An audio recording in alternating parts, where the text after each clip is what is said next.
Well, Erik Ten Hag sells Kobbie, Mainoo and Rasmus lies after that 1-1 draw with the side of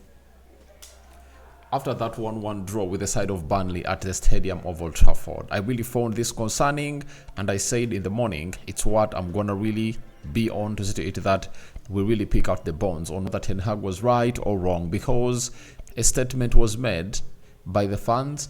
He went ahead and obviously replied to the fans as to why he took off Kobbie, Mainoo and Rasmus Hojlund in what I've gone ahead to really regard as lies. Welcome to the United Matters channel. How are you guys and where are you watching us from? Rock and David is my name. Hope you guys are really having fun. Smash the like button close to 300 times and don't forget to subscribe. As you know, we want to hit 18,000 subscribers before the end of this month. Now, let's thank God for the gift of life. The Christians, those going to church, thank you for obviously exalting the Lord. But those that are really doing stuff from at home, you can as well pray from home. The Muslims, Barakallahu Fikum, and let's get into this. But remember, we drew yesterday with Burnley 1-1 all. Now, Erik Ten Hag on fans booing the decision of taking off Kobbie, Mainoo said, they are the fans, but I have to manage the team. You see what the game needs and bring some freshness and also tactical wise. Bring a player, McTominay, on who can keep the ball and is creative in an intense game. Now, do Scott McTominay and keeping the ball qualify to be in the same statement? This is the first lie I went ahead to see Erik Ten Hag put out. Scott McTominay is not a press-resistant player. If you talk about intensity, he ticks that box of intensity, right? But he's not a creative player, and he doesn't keep the ball. All those are lies. All those are lies. And I think Erik Ten Hag should revise certain statements he makes, because Scott McTominay coming on to really keep the ball, in what instance? You get? I think Kobbie, Mainoo is one of the best players that we have when it comes obviously keeping the ball at the club of Man United. And if you come out and really say to it that you put on Scott McTominay to keep the ball, that was a lie, because the person who is better at keeping the ball was taken off, and that is Kobbie, Mainoo. So for me, that was really a lie, and Ten Hag cannot exonerate himself from that, because if you bring on Mason Mount for Kobbie, Mainoo, I understand that, all right. If you talk about keeping the ball, you are right, because Mason Mount is good at ball keeping and is really a press-resistant player that can really keep that ball around and knock it around. And what made it worse is that he kept Eriksen on. And Eriksen almost played the same number of minutes that Kobbie, Mainoo is going to hate to play. Because when you're playing against Coventry, he came in through and played 20, plus 30, almost 50 minutes. In the game of Sheffield, I think he started and they just took him off, played like 60 minutes plus. Then when you're playing against Burnley, he played almost the entire game. That is Eriksen for you. So you tell me that you keep Eriksen on the field of play and you take off Kobbie, Mainoo. That is my concern, because you can't tell me that Eriksen deserves to stay on that pitch. That is it. That is a lie. Those are lies that Erik Ten Hag sold to us, and the fans were really right to obviously boo this manager, because what he went ahead to do was really unacceptable. Then he was asked on to why he took off Rasmus Hojlund and Kobbie, Mainoo said they were a little tired. It was the right decision. We saw the benefits of bringing on Scott McTominay's fresh legs into the position where it's so open. He can make his penetrating runs. Now, where do we shift from the manager coming out and really having a team that creates for the number 9 to us getting in a player who makes penetrating runs? So he wants to let us know that Rasmus Hojlund doesn't make penetrating runs and Scott McTominay does them better. That is a lie also. It's a lie. It's a lie. Rasmus Hojlund runs well in front of goal, but he's not being fed in. That's the problem. To show you that he's not being fed in, there was a start that statement gave went ahead to put out yesterday.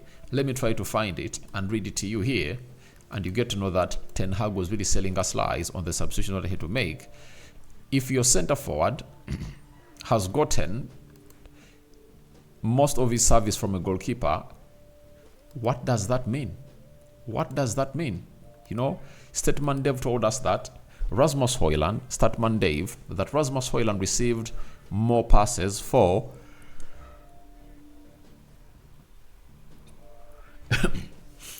Andre Onana than any other player on the pitch. He was starved of service. That is it. So, if you find such a stat and you relate it to what Erik Ten Hag is saying, don't you think that he's selling lies to us? In this modern era, I think people know the game better and they can analyze it better, and there is no way you come out and explain to us that you took off a number 9 and you replaced him with Scott McTominay.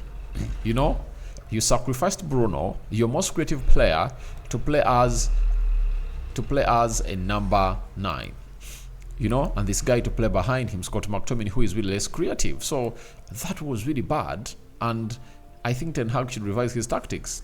He should revise his tactics. But sometimes we are into this situation because of the kind of board that we are having as a club of Man United. Remember, he wanted a striker and he couldn't get in him, and he couldn't get anyone in. He wanted Harry Kane and Rasmus Hojlund, and he couldn't get all those two. So that means we are suffering because the team is not having a second striker. Anton Martial is off, injury prone, and he's going to be let to leave as a free agent. So sometimes you would have gone to blame the manager for only had a striker and really left him on the bench and did such substitutions. But obviously, we lack a striker. But I think he would have gone ahead, obviously, give us better reasons than that. I think that was really very, very annoying of him. If you know, you know. Now,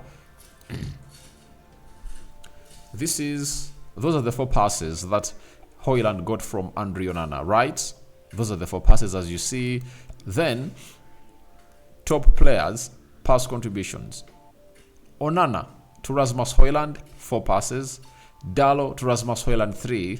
Look, Bruno Fernandes to Hojlund. These are supposed to be the most, but he has only 2. He made only 2 passes to Hojlund.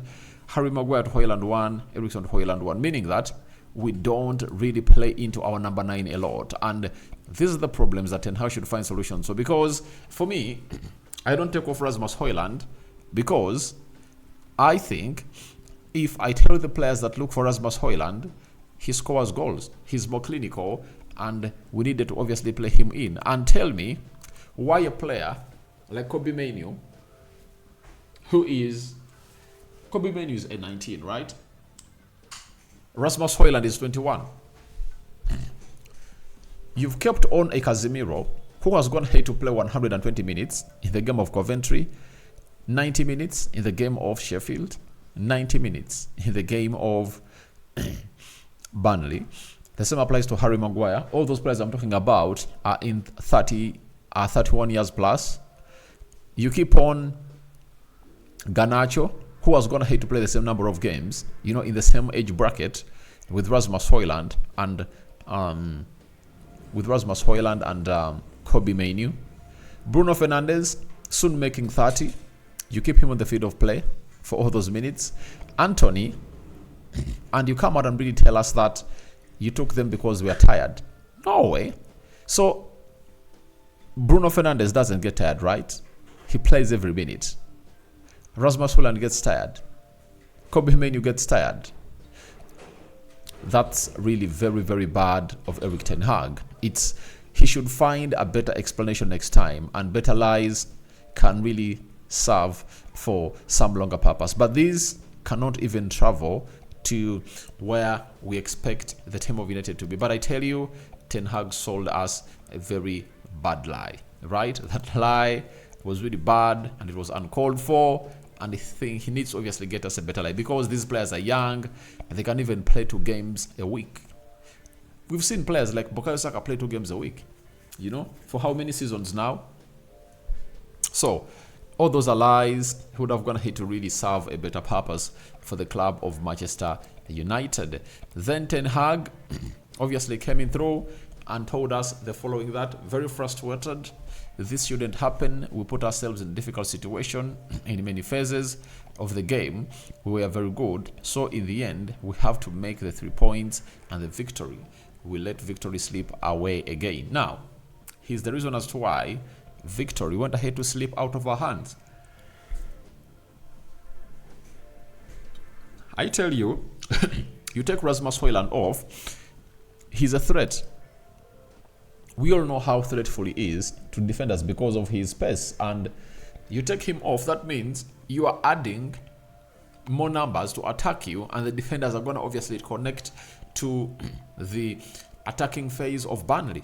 But you leave Rasmus Hojlund on, obviously the defenders are like, all right, we shouldn't really leave this guy alone, because when he busts into space, we don't know what's going to happen. You understand?